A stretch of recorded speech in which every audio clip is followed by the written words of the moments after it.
से सदगति, बाकी मनुष्य गुरुओं से दुर्गति। इसलिए हर घर में ये स्लोगन टांग देना चाहिए, एक सदगुरु निराकार से सदगति, अनेक मनुष्य गुरुओं से दुर्गति।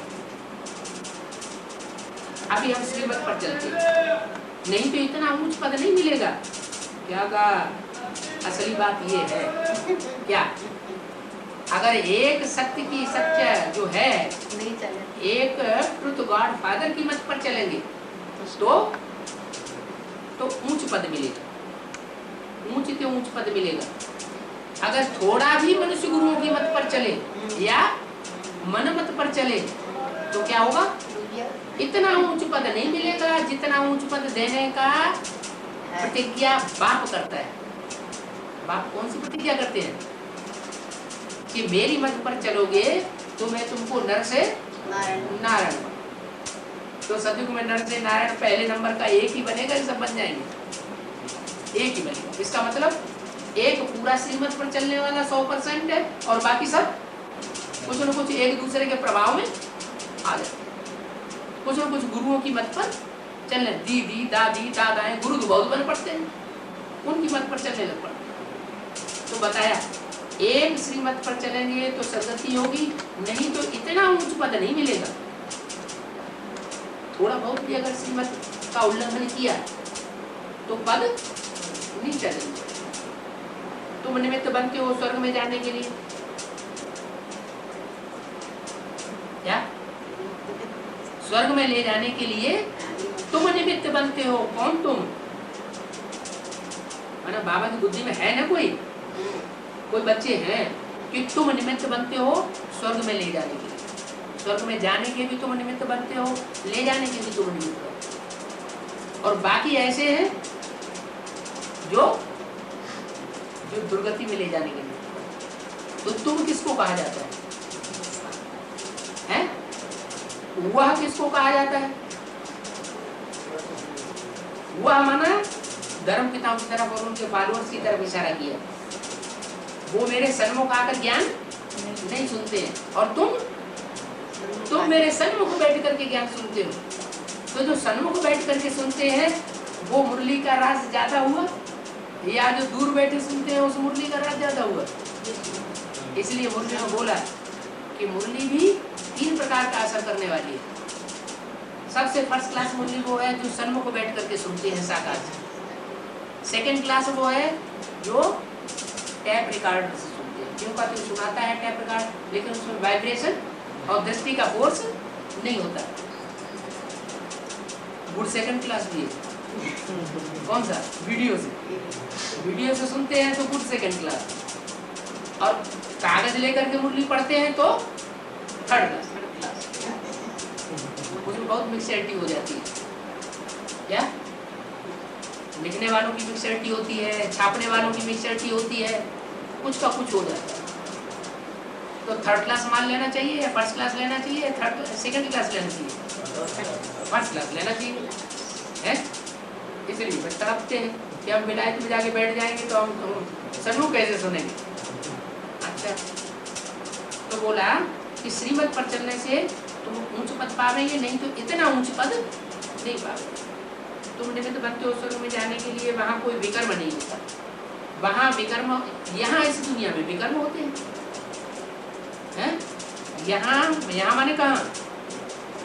इस दुनिया में, पाप की दुनिया में विकर्म होते हैं, तो फिर विकर्म करेंगे तो सजा निभानी पड़ेगी। यहाँ ज्ञान में चलने वालों के लिए क्या बोला है खास? क्या अंतर पड़ेगा दुनिया वालों के मुकाबले सजा खाने में? हैं? हाँ, अगर यहाँ ज्ञान में चलने के बाद, बाप को पहचानने के बाद, श्रीमत को जानने के बाद फिर अगर मन मत पर चले और मनुष्यों की मत पर चले और विकर्म किया तो 100 गुना और 1000 गुना बोझा चढ़ेगा, पाप कर्म बन पड़ेगा और फिर वो यहाँ उसकी सजा भी होगी। श्रीमत पर न चलना, इसको भी क्या कहा जाए? श्रीमत जानते हैं कि ये श्रीमत है, बाबा ने मुरली में ये बोला और फिर भी न चले तो उसको कहा जाएगा नास्तिक। क्या माने? उसको आस्था विश्वास नहीं है, बाबा के ऊपर विश्वास नहीं है, तभी तो भगवान की बात को भी नहीं मानता है। अगर ये बुद्धि में बैठ जाए ये भगवान बोल रहा है, भगवान की बात, भगवान हमको श्रीमत दे रहा है, तो उसकी बात को न मानना ये हो ही नहीं सकता। बल जानते हैं बाबा, आस्तिक बनाते हैं, परंतु फिर भी उनकी मत पर न चले तो वो आस्तिक नहीं ठहरा। कौन ठहरा? नास्तिक। माने दुनिया का विनाश करने वाला बनेगा, दुनिया को आबाद करने वाला नहीं बन सकता। जानते भी है शिव बाबा की श्रीमत मिलती है, जानते हुए भी नहीं चलते हैं। श्रीमत देते हैं श्रेष्ठ बनने की, सबसे ऊंच है सदगुरु। क्या दुनिया में सबसे ज्यादा ऊंचा मर्तबा कौन सा माना जाता है? खास करके भारतवर्ष में माँ भी उतनी ऊंची नहीं, बाप भी उतना ऊंचा नहीं, स्कूल में पढ़ाने वाला टीचर भी उतना ऊंचा नहीं। सबसे ज्यादा ऊंचा किसको मान्यता देते हैं? गुरु। तो बोला वो है सदगुरु। बाप बेटे बच्चों को सन्मुख समझाते, क्या कहा? अगर सन्मुख बैठ करके न समझाए तो समझो बाप मिला ही नहीं। अगर सन्मुख बैठ करके समझाता है तो समझो बाप मिला। क्या साबित हुआ? तथाकथित ब्रह्मा कुमार कुमारियां ये अपने को बैठ समझे कि उनको बाप मिला है?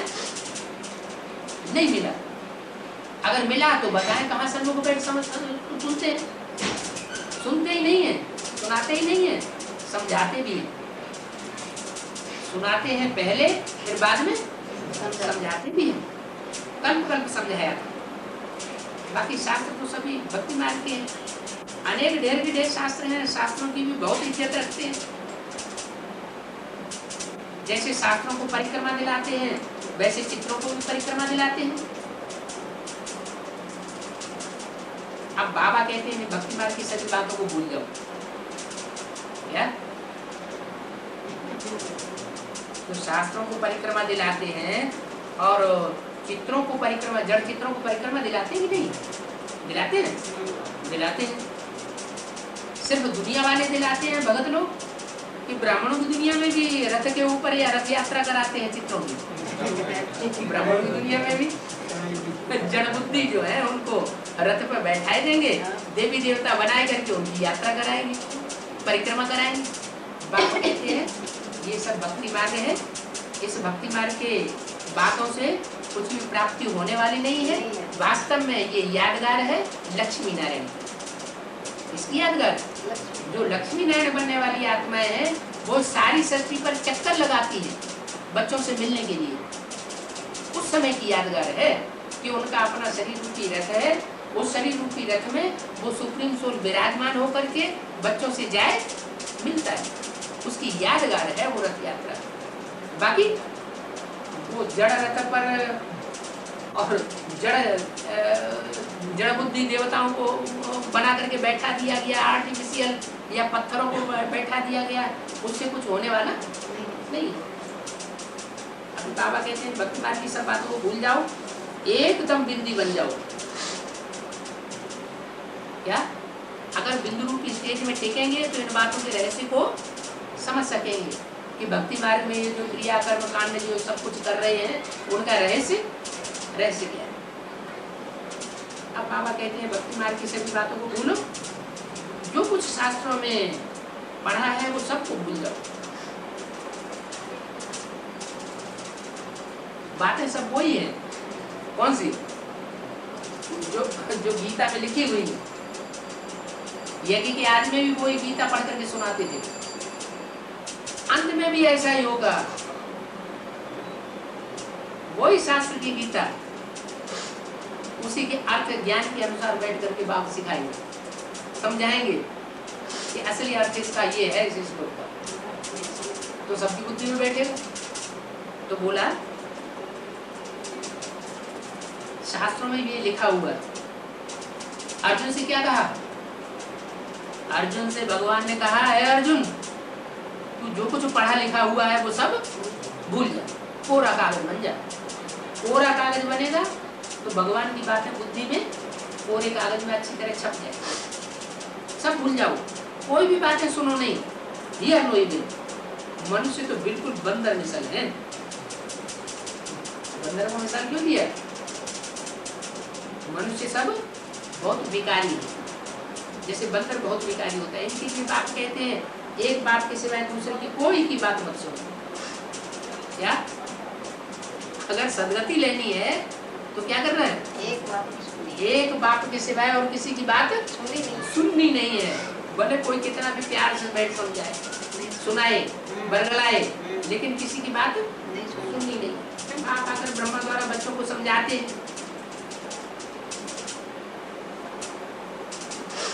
इसके द्वारा समझाते हैं ब्रह्मा द्वारा। ब्रह्मा ने तो शरीर छोड़ दिया, तो समझाएंगे कैसे?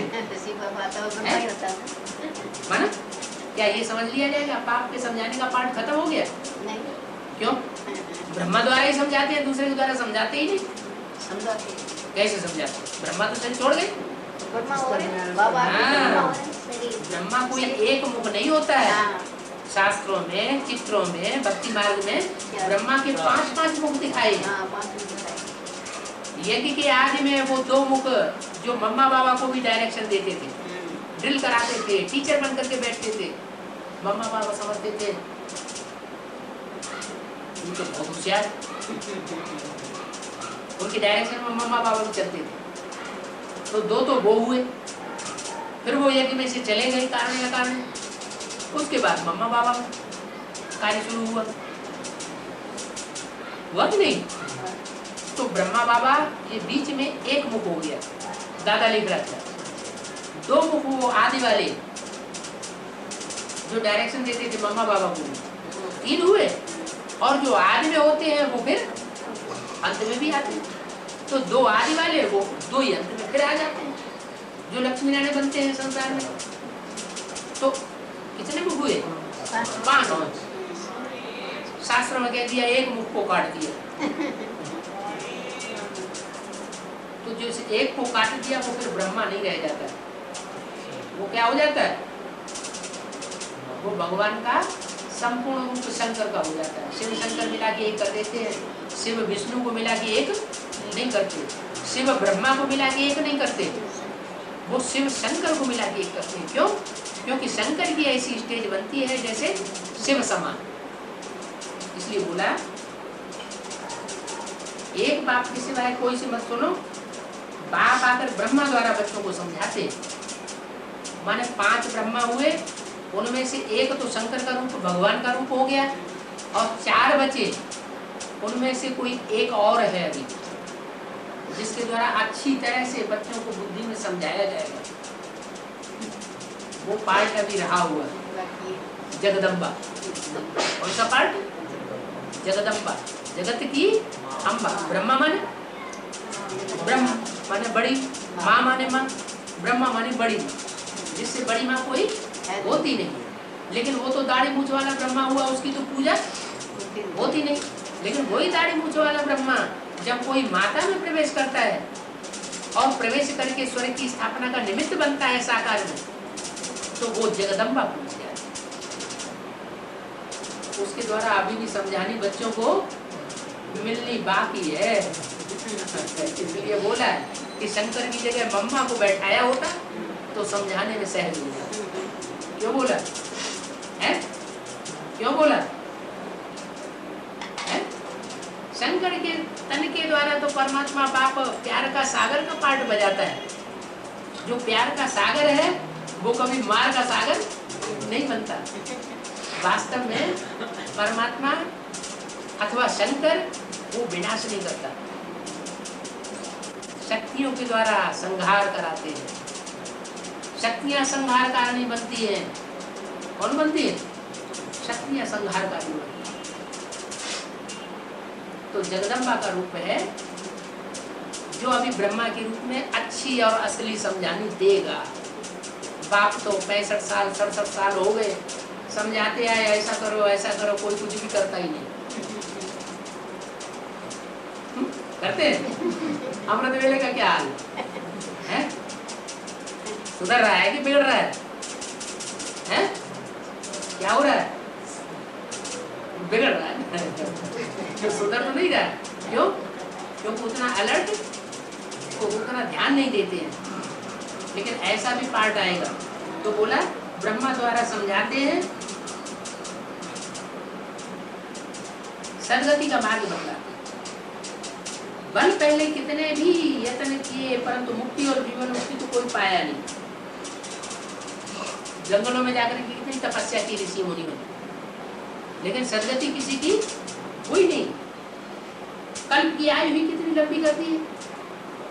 गवर्नर के पास बच्चियां गई थी, तो उसने बोला तुमने 4 भाग इक्वल कर दिए हैं सारी सृष्टि के। शास्त्रों में तो नहीं बताया ऐसा। क्या ये शास्त्र झूठे हैं?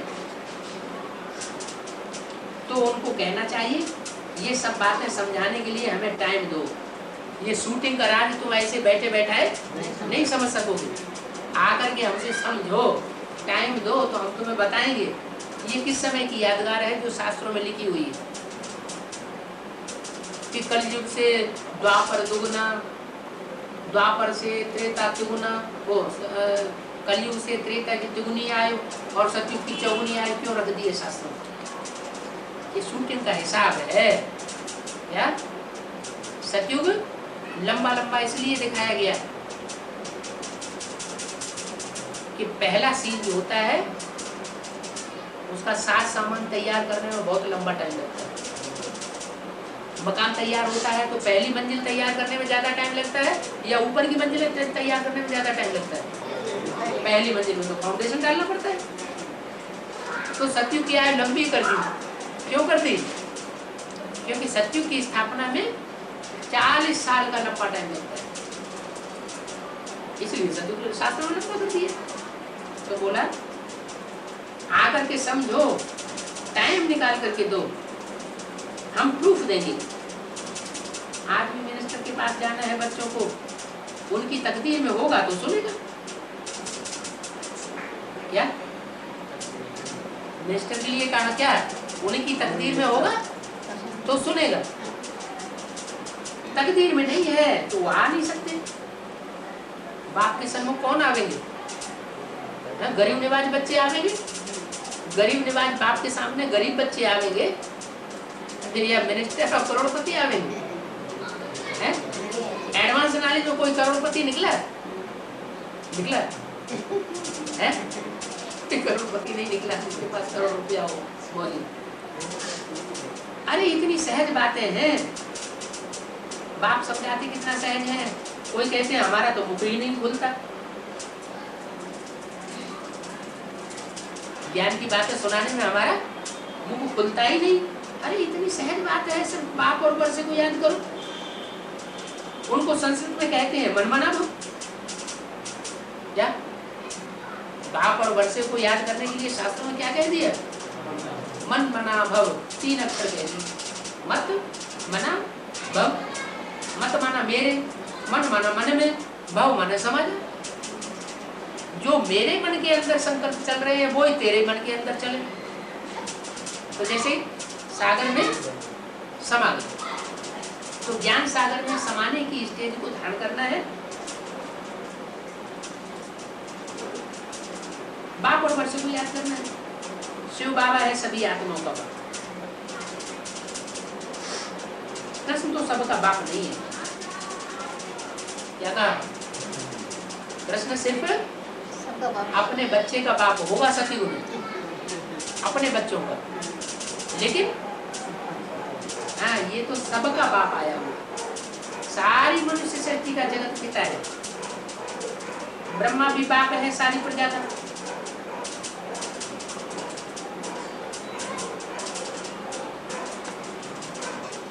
बुद्धि में गलत बात नहीं बैठ जाते कि देखो यहाँ तो कहा ब्रह्मा भी सारी प्रजा का फिर बाप है। क्यों क्यों बुद्धि उल्टी हो जाती है? क्यों भूल जाते हैं? वो समझते हैं ब्रह्मा एक ही है। ब्रह्मा एक नहीं है। ब्रह्मा के 4 रूप हैं, 4 मुख दिए जाते हैं। इसलिए यज्ञ के आदि में जो पहला ब्रह्मा था जिसमें परमात्मा बाप पहले प्रवेश करके समझाते हैं, ज्ञान सुनाते हैं, उसके लिए इशारा किया कि ब्रह्मा भी बाप है सारी प्रजा का। क्या कहा? सारी प्रजा का बाप हो। 69 में जिसने शरीर छोड़ दिया, उस स्वरूप को सारी प्रजा बाप मानेगी? है? नहीं मानेगी। वो तो मौजूद ही नहीं है, तो मानेगी क्यों? सारी प्रजा का बाप तो वो साबित होगा जिसको 500, 700, 800 करोड़ जो भी मनुष्य आत्माएं हैं सब अपना बाप स्वीकार कर ले। आत्माओं का बाप बड़ा या प्रजा का बाप बड़ा? फिर बुद्धि को घुमाया, क्या बड़ा कौन है?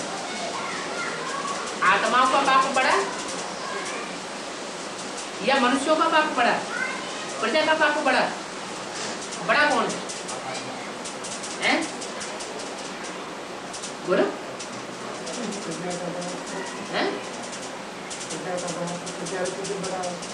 प्रजा का बाप प्रजा रचता है और आत्माओं का बाप?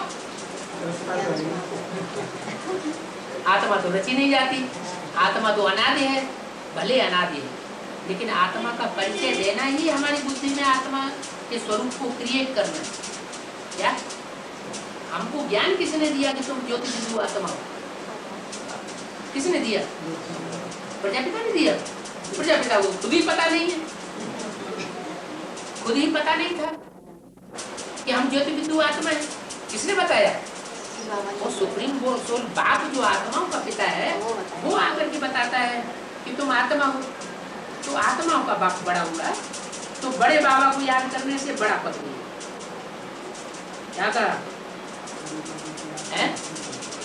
ब्रह्मा के द्वारा भी आकर के उसने सुनाया, लेकिन ब्रह्मा के द्वारा जिसको सुनाया उसका सिर्फ प्रजापिता का टाइटल था, प्रजापिता था नहीं। लेकिन जिसके द्वारा वो इस सृष्टि पर आकर के सारी सृष्टि को समझा के जाता है, वो प्रजापिता के स्वरूप के द्वारा बड़ा बाबा होता है। माताएं भी हमारी दो हैं और बाप भी हमारे दो हैं। छोटा बाप, बड़ा बाप, छोटी माँ, बड़ी। एडवांस में छोटी माँ कौन है? और बड़ी माँ कौन है? अरे अभी तो क्लियर किया, ब्रह्म माँ, वो बड़ी माँ होगी। वो ब्रह्मा ने तो शरीर छोड़ दिया, लेकिन शरीर छोड़ने के बावजूद भी जिस किसी माता में प्रवेश करके वो स्वर्ग के गेट खोलता है, वही स्वरूप जगदम्बा का रूप हुआ, वो बड़ी माँ हुई है। और छोटी माँ कौन हुई? जो स्वर्ग की पालना की निमित्त बनेगी वो हुई छोटी माँ। इसलिए मुरली में क्या बोला था? बाबा बोलते थे ये ब्रह्मा भले चला जावे लेकिन मम्मा अंत तक पालना करेगी। क्या बोला था? यह ब्रह्मा भले चला जावे लेकिन मम्मा इस यज्ञ की अंत तक पालना करेगी। तो लोगों को विश्वास आ गया वाणी के ऊपर। लोग मम्मा ने तो पहले ही शरीर छोड़ दिया। अरे मम्मा ने भले शरीर छोड़ दिया लेकिन मम्मा अभी भी कोई तन में बैठ करके कार्य कर रही है। ब्रह्मा ने भले शरीर छोड़ दिया लेकिन ब्रह्मा की सोल अभी भी कोई तन में बैठ करके पार्ट बजा रही है। नहीं तो ये वाणी सत्य कैसे साबित होगी कि माताओं के द्वारा स्वर्ग का गेट खुलवाता हूँ? फिर तो वाणी झूठी हो गई। लेकिन परमात्मा की वाणी झूठी थोड़ी होती है। परमात्मा ने जो भी शब्द बोले हैं वो सब सच्चे साबित होंगे। माताओं के द्वारा गेट खुलवाते हैं तो जरूर कोई माताएं निमित्त बनेगी, कोई एक मुखिया माता होगी, बाकी सब भुजाएं होंगी जो निमित्त बनेगी। तो बोला बड़े बाबा को याद करने से बड़ा पद मिलेगा। क्या? छोटे बाबा को याद करने से छोटा पद मिलेगा। तो छोटा बाबा कौन हुआ, बड़ा बाबा कौन हुआ है? बताओ। ब्रह्मा बाबा हुआ छोटा बाबा, और एडवांस पार्टी में जिस बाबा की मान्यता है वो हुआ बड़ा बाबा। आगे तुम्हारे पास बहुत आगे, क्या कहा? आगे चल करके तुम्हारे पास बहुत आगे, इसके पास नहीं। इसके माने किसके पास? ब्रह्मा के पास नहीं आवेंगे, बहुत तुम्हारे पास। माने बाबा की नजर है किसी बच्चे के ऊपर। बाबा जब वाणी चलाते थे तो बच्चों को इमर्ज करके बोलते थे। माने बाबा की नजरों के सामने माला के मण के सामने रहते थे। आगे चल के तुम्हारे पास बहुत आवेंगे, जावेंगे कहाँ? आगे चल के बहुत आवेंगे, बेचारे कहाँ जावेंगे? आते नहीं। जहाँ बहुत लोग जाते हैं तो एक दो को देख करके बहुत लोग पढ़ते हैं, या भीड़ चालू हो जाती है। जब देखेंगे कि यहाँ बहुत लोग जाने लगे तो फिर वहाँ भीड़ चालू होने लगे। तुम्हारे में भी वृद्धि को पाते रहेंगे। मैंने तुमको उन भेड़ से अलग कर दिया, उन भेड़ चाल करने वालों से तुमको अलग कर दिया। तुम्हारे में भी वृद्धि को पाते रहेंगे, विघ्न भल कितने भी आए, लेकिन ये कार्य रुकने वाला नहीं है। इन खिटपिट से भी पास होकर के अपनी राजधानी तो स्थापन करनी है क्या? ये जो विघ्न आते हैं, इन विघ्नों को भी पार करके अपनी राजधानी जरूर स्थापन करनी है। राम राज्य स्थापन कर रहे हैं। कौन सा राज्य? कृष्ण राज्य क्यों नहीं कहा है? जब 100 साल संगम के पूरे होंगे तो किसका राज्य आएगा? है? कृष्ण का राज्य आएगा या राम राज्य आएगा? है? राम राज्य आएगा। क्यों? 2036 में जाके कृष्ण का कोरोनेशन होगा या राम का कोरोनेशन होगा? किसका होगा? राजगद्दी को कौन बैठेगा? 100 साल संगम के पूरे होंगे तो राजगद्दी को कौन बैठेगा? कृष्ण बैठेगा या राम बैठेगा? हैं? राम बैठेगा? बैठेगा कृष्ण, लेकिन बैठाने वाला कौन होगा? राम बैठाने वाला होगा। तो राज्य किसका गाया जाएगा? जिसने बैठाया है उसी का राज्य गाया जाएगा। राम राज्य गाया जाएगा। राम राज्य क्या ही गायन है, कृष्ण राज्य का गायन नहीं है। तो राम राज्य स्थापन कर रहे हैं। राम राज्य है नई दुनिया।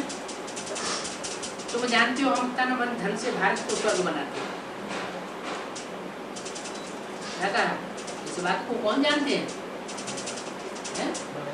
तुम बच्चे इस बात को जानते हो कि हम और कोई नहीं। कौन बनाते हैं स्वर्ग इस दुनिया को? हम श्रीमत पर चलकर अपने तन से, अपने मन से, अपने धन से इस दुनिया को स्वर्ग बनाते। बड़े बड़े कलेक्टर मिनिस्टर नहीं बनाएंगे, बड़े बड़े मल्टी मिलियनर इस दुनिया को स्वर्ग नहीं बनाएंगे, वो तो और नरक ही बनाएंगे, क्योंकि उनको तो इसी दुनिया में राजाई मिलती है। उनको राजाई कहाँ मिलती है? कलयुग के अंत में या आदि में? अंत में राजाई मिलती है। वो तो कहेंगे हमारे लिए यही स्वर्ग है, तो वो क्यों बनाएंगे इस दुनिया को नरक की दुनिया को स्वर्ग? तो बताया कि तुम बच्चे अपना तन मन धन स्वाहा करके अपनी दुनिया को स्वर्ग बनाते हो। कोई से भी पहले तुम ये पूछो परमपिता परमात्मा से तुम्हारा संबंध क्या है? क्या कोई आता है तो क्या पूछो? परमपिता परमात्मा से तुम्हारा संबंध क्या है? वो अगड़म बगड़म बोले तो कहो संबंध साकार में होते हैं या निराकार में होते हैं? संबंध प्रैक्टिकल में होते हैं या इम्प्रैक्टिकल संबंध तो जुड़ जाते हैं? संबंध तो प्रैक्टिकल में होता है, साकार में होता है। तो बताओ वो साकार में तुम्हारा बाप परमपिता परमात्मा कहाँ है? कौन है? तो बीकेश क्या जवाब देंगे? सूक्ष्म बदनवासी क्या जवाब देंगे? और सूक्ष्म बदनवासी बाप कहते हैं मैं सूक्ष्म बदनवासी ब्रह्मा में नहीं आता हूँ। फिर उनको मुरली दिखाओ, मुरली में देखो क्या लिखा है। माउंट आबू की छपी हुई मुरली है जो लिखा हुआ है मैं सूक्ष्म बदनवासी ब्रह्मा में नहीं आता हूँ। मैं तो इस साकार सृष्टि पर साकार तनधारी में आता हूँ। प्रजापिता सूक्ष्म बदन में नहीं गाया जाता। जहाँ प्रजा है वहाँ प्रजापिता की होनी चाहिए।